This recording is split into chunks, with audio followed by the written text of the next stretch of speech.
오늘 우리에게 주시는 하나님의 말씀은 사도행전 1장 12절에서 16절 그리고 21절에서 26절의 말씀 같이 보겠습니다. 사도행전 1장 12절에서 16절, 21절에서 26절, 신약 187쪽입니다. 제가 봉독하도록 하겠습니다.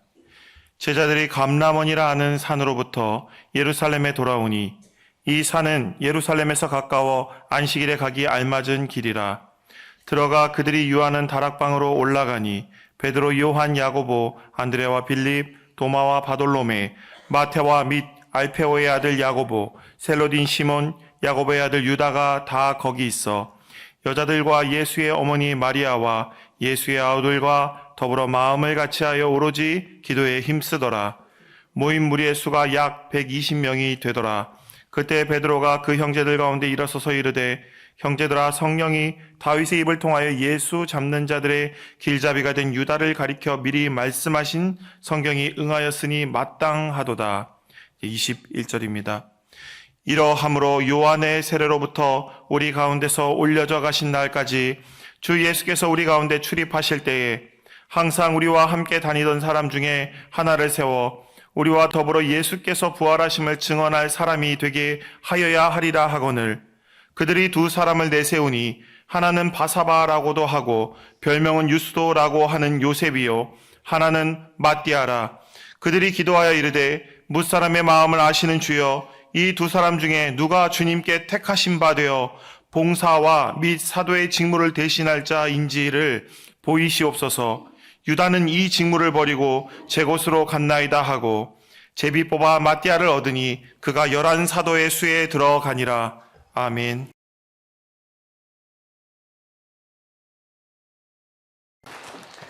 하나님의 크신 사랑이 우리 사랑하는 성도들 가슴에 충만하게 임하기를 간절히 축복합니다.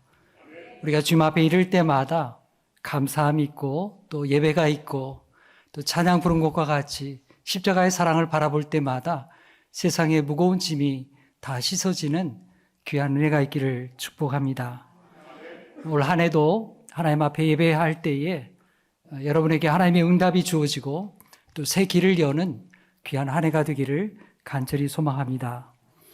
우리 지난주부터 우리 사도행전의 말씀을 읽어가게 되었습니다. 올 한 해 동안 이 사도행전을 읽어갈 때에 하나님께서 새 은혜를 더해 주시고 또 하나님의 말씀을 들려주시기를 간절히 축복합니다. 예수님께서 부활하신 후에 40일 동안 제자들과 함께 지내셨죠. 예수님께서 가르쳐 주셨던 생명의 복음의 말씀과 그리고 하나님 나라의 일들을 제자들에게 부탁했습니다. 그리고 제자들이 보는 앞에서 승천하셨습니다. 하늘로 올려가셨습니다. 오늘 말씀은 예수님께서 승천하시고 그리고 오순절 성령 강림이 일어나기 직전까지의 일들을 우리에게 증언하고 있습니다.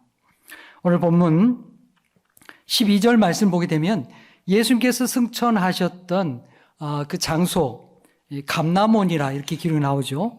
오늘날로 하면 올리브산이라고 하겠습니다. 요즘에는 다 올리브라고 하죠. 네, 올리브산이라고 기록되어 있습니다. 자, 이 감람원에 예루살렘께서 승천하게 되었는데 이게 얼마나 거리가 가까운 곳에 있는가 그걸 여기 기록하고 있어요.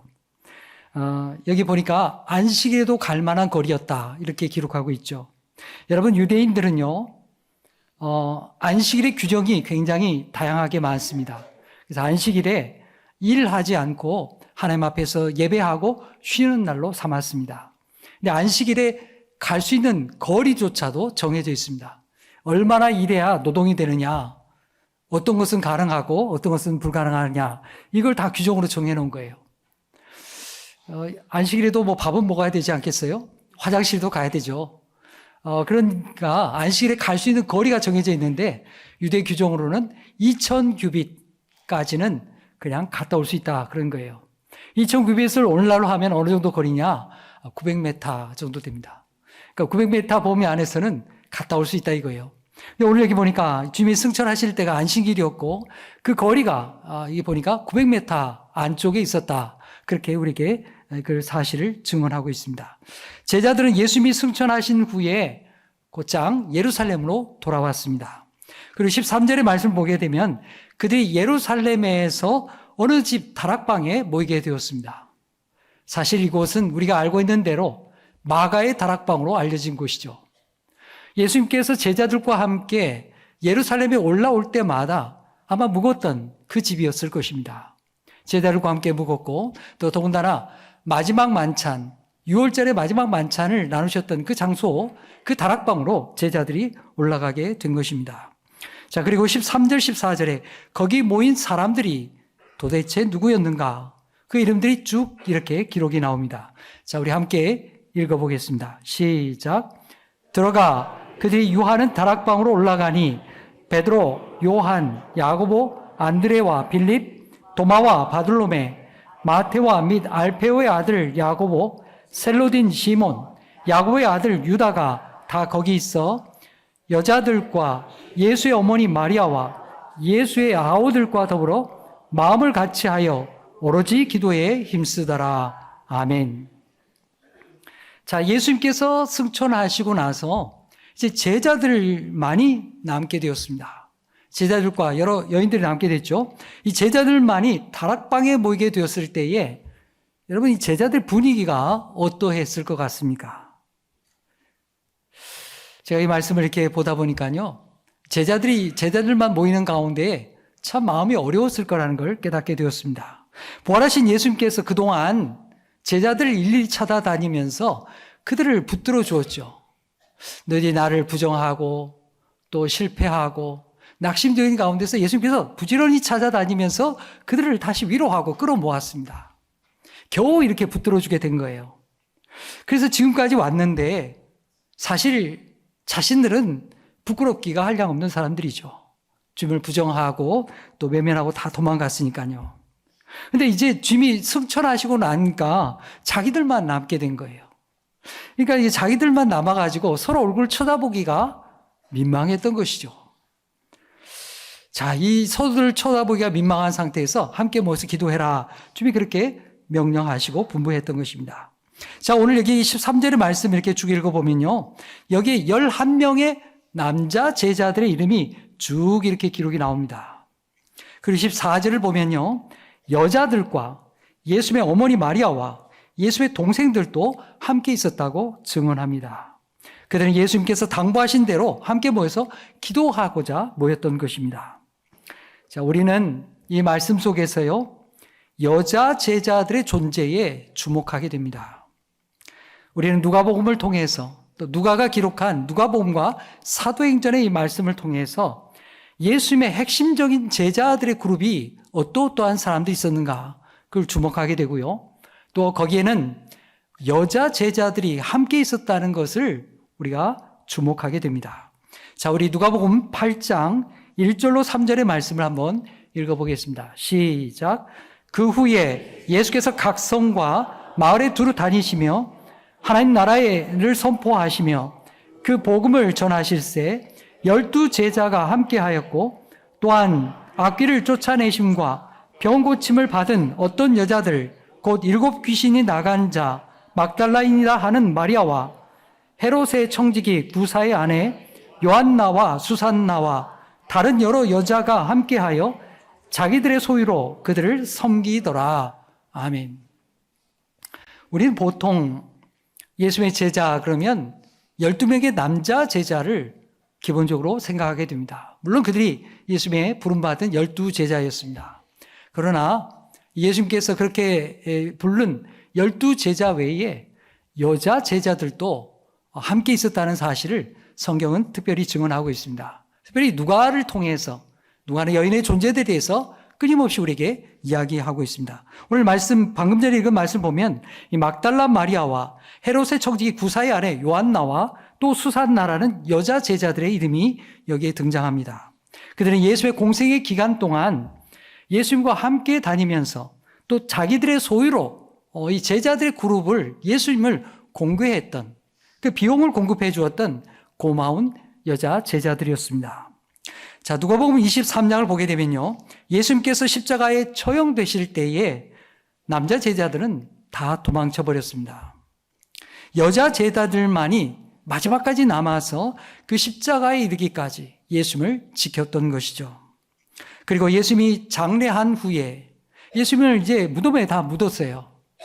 그리고 난 다음에 돌무덤에 묻어두었을 때에 그 마지막까지 가서 예수님의 시신에 향품을 바르려고 찾아갔던 여인. 그래서 마침내 예수님의 부활을 처음으로 목격했던 그 사람들이 바로 여인 제자들이었다는 사실입니다. 자, 누가복음 24장에도 여인들의 이름이 몇몇 나오는데요. 막달라 마리아와 요한나, 그리고 수산나 대신에 야고보의 어머니 마리아, 그리고 다른 여자 제자들도 있었다는 것을 우리에게 증언하고 있습니다. 자, 이렇게 예수님의 곁에서 끝까지 예수님을 지켰던 여자 제자들에 비하면 지금 남자 제자들의 체면이 말이 아닙니다. 면목이 없는 것이죠. 그들은 주님을 따르겠다고 약속했음에도 불구하고 도망쳐버린 그런 믿음에 실패한 사람들이 되고 말았습니다. 자, 오늘 본문에는 이 여자 제자들의 이름이 다 기록되지 않았습니다. 숨겨져 있습니다. 그럼에도 불구하고 남자 제자들에 대해서는 그 이름을 하나하나 일일이 다 기록하고 있습니다. 왜 이렇게 모든 남자 제자들의 이름을 기록했을까요? 그들의 이름이 자랑스러워서일까요? 또 그들의 이름이 특별해서일까요? 전혀 아닙니다. 오히려 그들의 이름은 주님 앞에 부끄러운 이름일 뿐입니다. 하지만 주님은 그들을 사랑으로, 긍휼로 그들을 받아주셨고 회개하고 돌이킨 그들에게 다시 한번 기회를 주시고 주님의 말씀 앞에 순종할 수 있도록 그렇게 그들이 결단하고 주님을 붙들 수 있도록 인도해 주었기 때문입니다. 그래서 그들의 이름이 여기에 기록되어 있는 것입니다. 예수님께서 그들에게 왜 흩어지지 말라고 그의 신신당부하셨을까요? 왜 함께 모여서 꼭 기도해라 이렇게 말씀하셨을까요? 주님께서 그렇게 말씀하지 않으셨다면 아마도 그들은 그 자리에 계속해서 함께 모여있지 못했을 것입니다. 주님이 승천하시고 나서 이제 예수님이 안 계시니까 너무나 자기들이 부끄러운 거예요. 그래서 여기에 예수님의 어머니 마리아도 있고 형제도 있고 그런데 여성 제자들도 있고 그런데 우리가 뭐가 낫다고 이렇게 여기 앉아있느냐 하면서 그냥 문을 박차고 나가버릴 수도 있는 것이었습니다. 그래서 주님께서 당부하신 거예요. 너는 흩어지지 말고 여기 함께 모여서 기도해라. 주님께서 약속하신 성령을 기다리면서 기도하라고 말씀하셨습니다. 여러 날이 못되어 성령께서 너에게 임하실 것이고 너희는 권능을 받고 또 예루살렘과 온 유대와 사마리아와 땅끝까지 이르러 주님의 부활의 증인, 하나님 나라의 증인이 될 것이라고 주님이 예고해 주셨습니다. 자, 그들은 주님의 말씀을 따라서 다락방에 올라가서 기다리면서 무엇을 하게 되었습니까?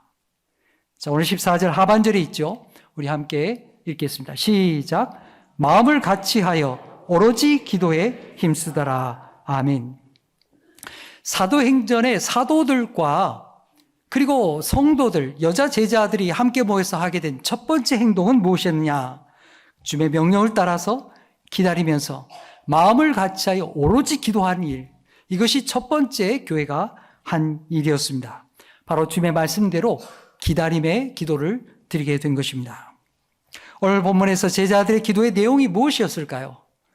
오늘 성경 말씀에는 그 기도의 내용이 무엇이었는지 나타나 있지 않습니다. 하지만 우리는 누가복음과 또 사도행전을 통해서 그 기록된 말씀을 통해서 그들이 어떤 기도를 드렸는지를 발견하게 됩니다. 제자들이 어떤 기도를 했는지를 우리가 알게 되는 것입니다. 자, 우리는 누가복음에서 예수님께서 제자들에게 가르쳐주신 기도가 있다는 사실을 알게 되죠. 우리가 늘 암송하고 고백하는 주 기도의 내용을 예수님께서는 가르쳐 주셨습니다.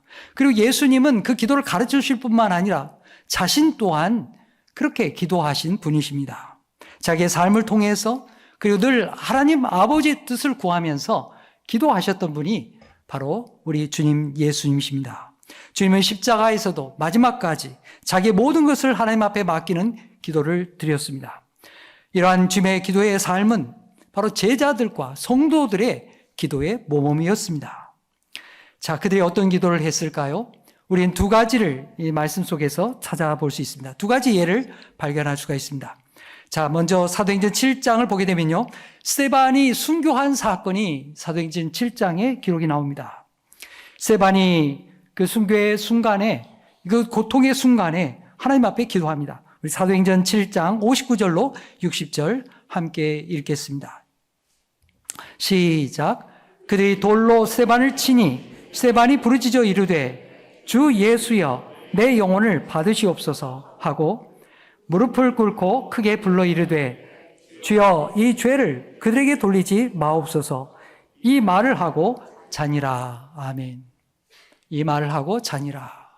그가 하나님의 나라에 운명하게 되었다. 그걸 얘기하고 있죠. 스데반은 자신을 돌로 치는 그 흉악한 고통의 순간에 그는 하나님 앞에 부르짖어 기도했습니다. 십자가에서 주님을, 하나님을, 아버지를 향하여 부르짖어 기도했던 예수님과 똑같은 기도를 드리게 됩니다. 예수님의 기도를 그대로 본받게 된 것이죠. 이것은 스데반만의 이야기가 아닙니다. 사도행전에 나온 모든 성도들이 예수님의 기도를 모범으로 삼고 주님을 따르는 제자가 되기를 원했기 때문입니다. 사도 바울도 또 성도들도 마찬가지였습니다. 사도행전 21장을 보면 사도 바울이 제3차 선교행을 마치고 예루살렘으로 향하는 걸 볼 수 있습니다. 성도들이 드린 헌금을 가지고 예루살렘으로 향하는 것이죠. 예루살렘에 가는 길을 더욱 재촉하게 되었습니다. 바울 일행이 가이사랴에 도착하게 되었을 때 바울 일행은 빌립 집사, 7 집사 중에 하나였던 빌립 집사의 집에 머무르게 되었습니다. 그때에 예루살렘에서부터 아가보라고 하는 선지자가 이 빌립 집사의 집에 방문하게 되었습니다. 그리고는 바울의 허리띠를 가져다가 자기의 손과 발을 묶으면서 이렇게 예언을 합니다. 이 띠 임자가 예루살렘에 가게 되면 내가 손과 발을 묶은 것과 같이 이렇게 결박을 당하게 될 것이고, 그리고 결국에는 이방인의 손에게 넘겨지게 될 것이다. 그런 예언을 하게 되었어요. 여러분, 그 말을 듣게 되자 함께 동행했던 이 일행들, 디모데나 누가와 같은 사람들, 이런 일행들이 어떻게 생각했어요? 이 바울 선생님, 우리 지금 예루살렘에 가면 안 되겠구나. 가지 말라고 간곡하게 부탁하게 되었던 것입니다. 하지만 바울은 21장 13절에 이렇게 말하게 됩니다.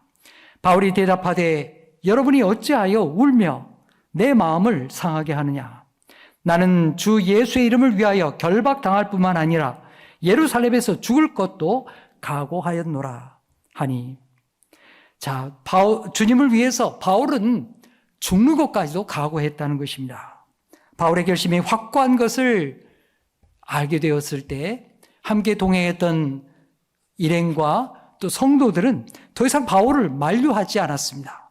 그리고 그의 뜻을 받아들이게 됩니다. 그러면서 21장 14절에 이렇게 말하게 됩니다.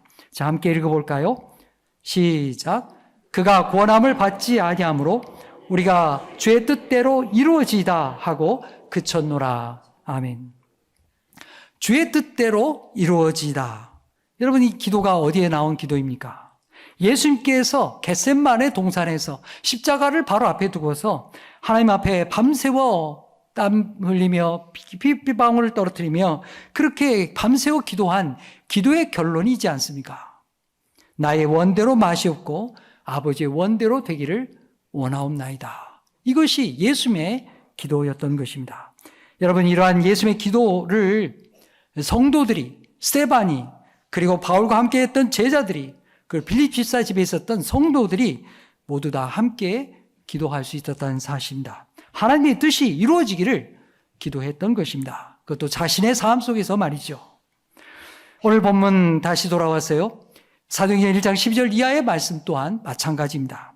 예루살렘의 한 다락방에 모인 제자들이 드렸던 기도는 자신들의 어떤 세상적인 욕망이나 자신의 뜻을 이루기 위한 그런 기도가 아니었습니다. 예수님의 기도를 그대로 본받고 자신을 하나님 아버지 앞에 드리는 그런 기도를 드렸던 것입니다. 주님, 주님의 말씀에 순종하며 기도합니다. 우리에게 주님의 뜻이 이루어지게 하여 주시옵소서. 주님, 약속하신 성령님을 우리에게 보내어 주시옵소서. 여러분, 이러한 기도가 우리 모두의 기도가 되기를 간절히 축복합니다. 주님, 주의 뜻을 분별할 수 있도록 저의 마음을 열어주시옵소서. 나의 삶에 주의 뜻이 이루어지게 하여 주옵소서.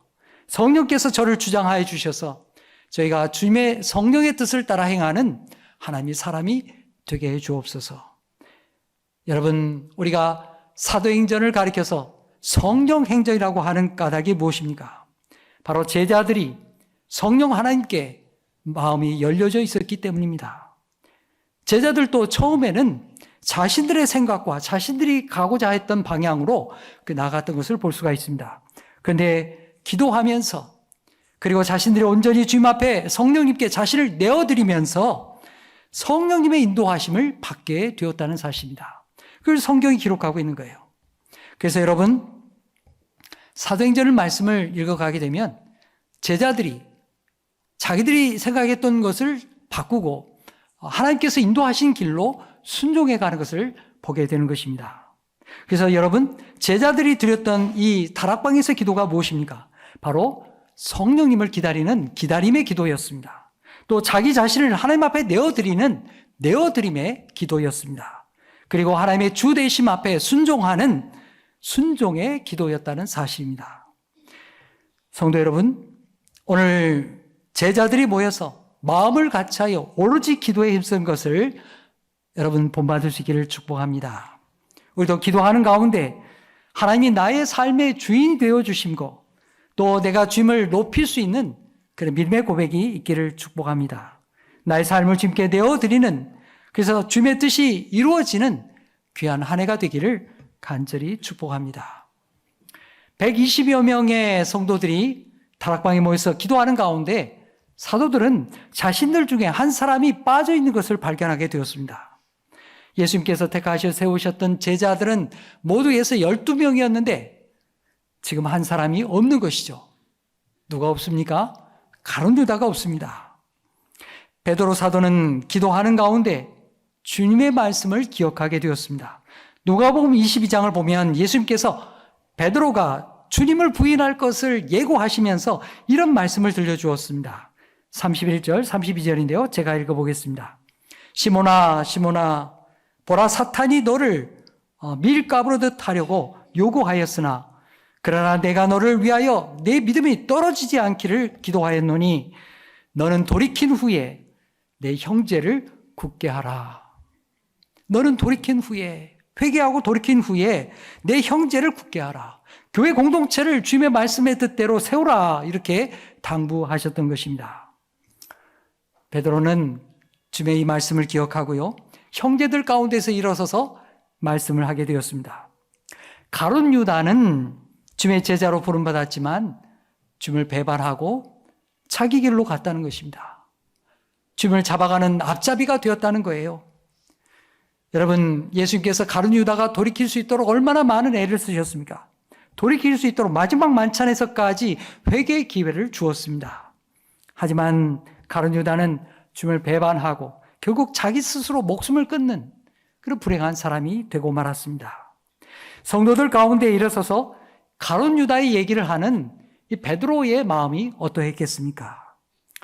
본인도 마음이 참 무거웠을 것입니다. 왜냐하면 자신도 예수님을 부인했던 그런 과거가 있기 때문입니다. 하지만 베드로는 가룟 유다와 달랐습니다. 베드로는 자신의 잘못을 눈물로 회개하며 주님 앞에 돌이킨 사람이 되었습니다. 주님이 기쁘게 그를 받아주셨습니다.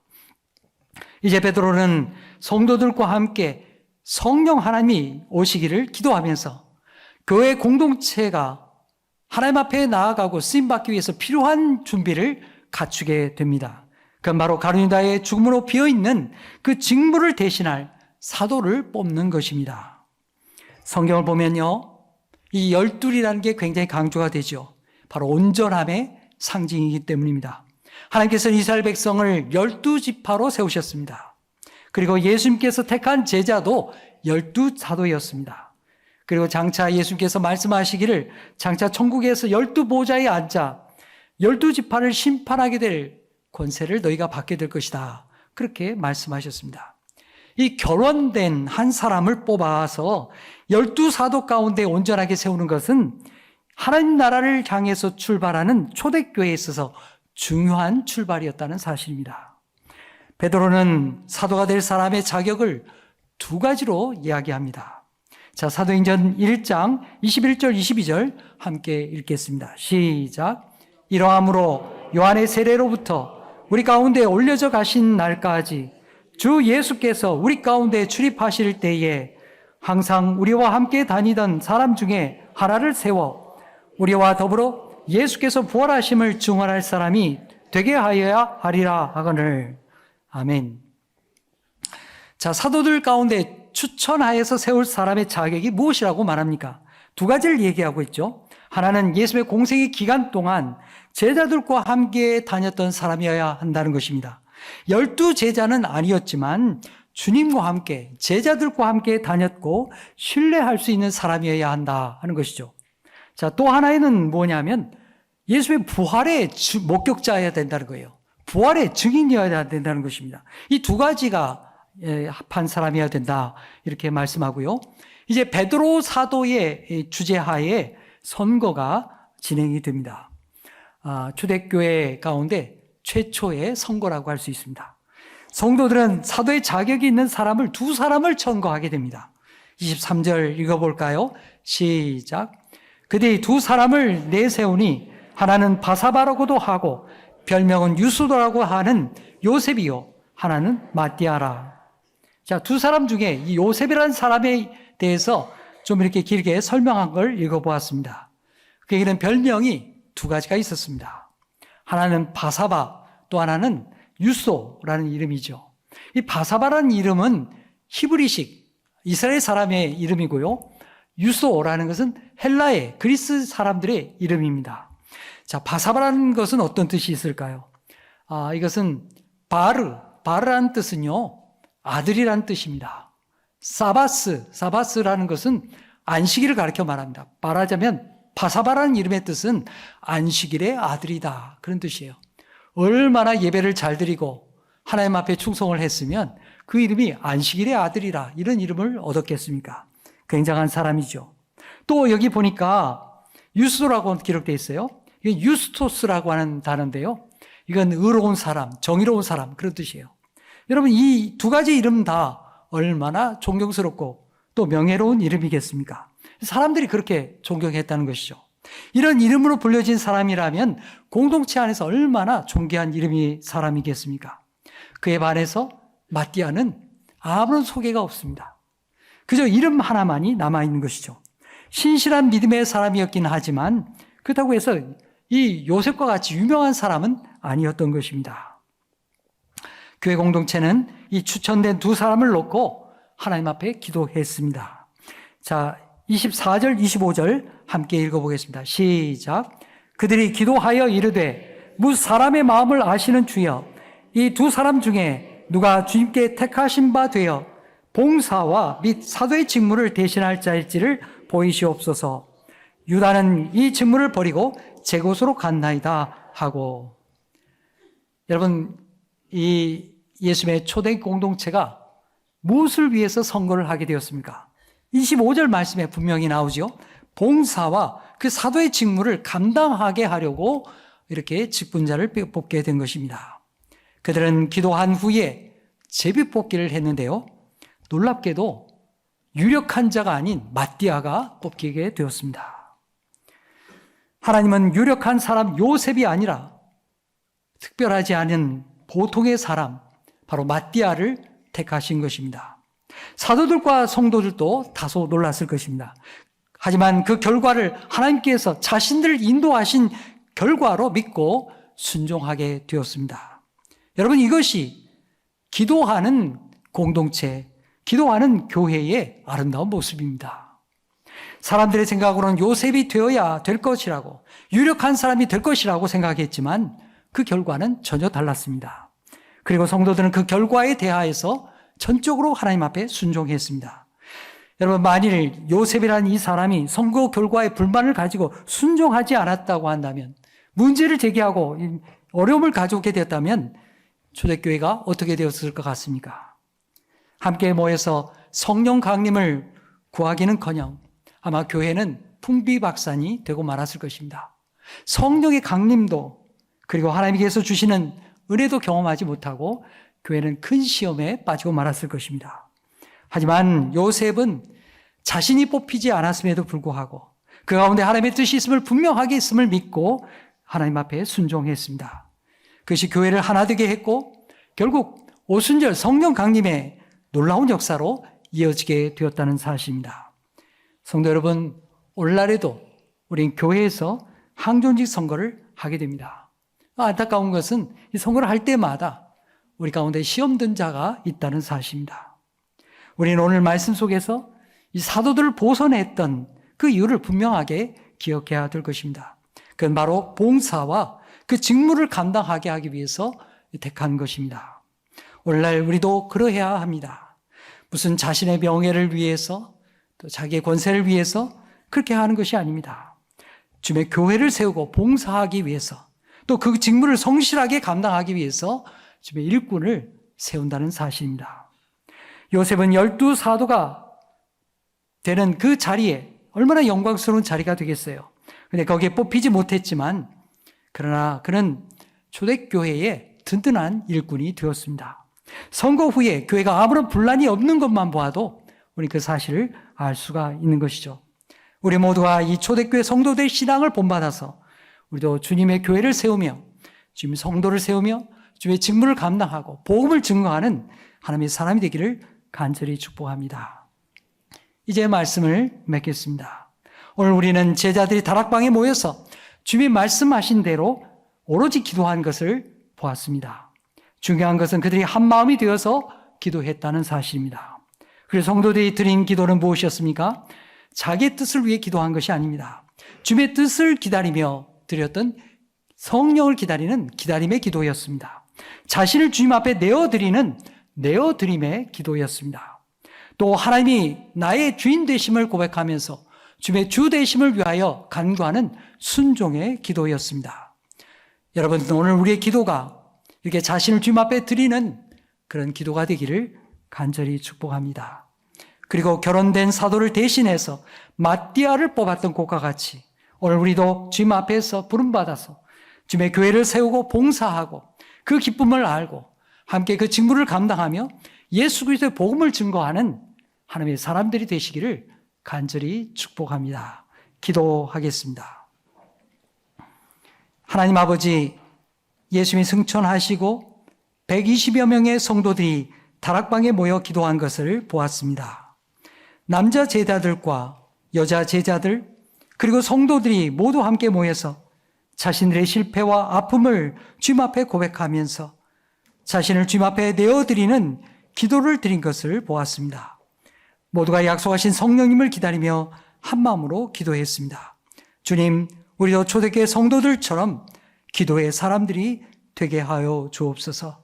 기도를 통해 나의 삶을 하나님 앞에 온전히 아뢰고 기도하는 가운데 하나님의 뜻이 이루어지게 하시며 우리 자신을 주님 앞에 내어드리는 성령의 사람, 믿음의 사람들이 되게 하여 주옵소서. 주님, 초대교회 성도들이 처음으로 교회를 위하여서 봉사와 그 직무를 감당할 사람을 선출한 것도 보았습니다.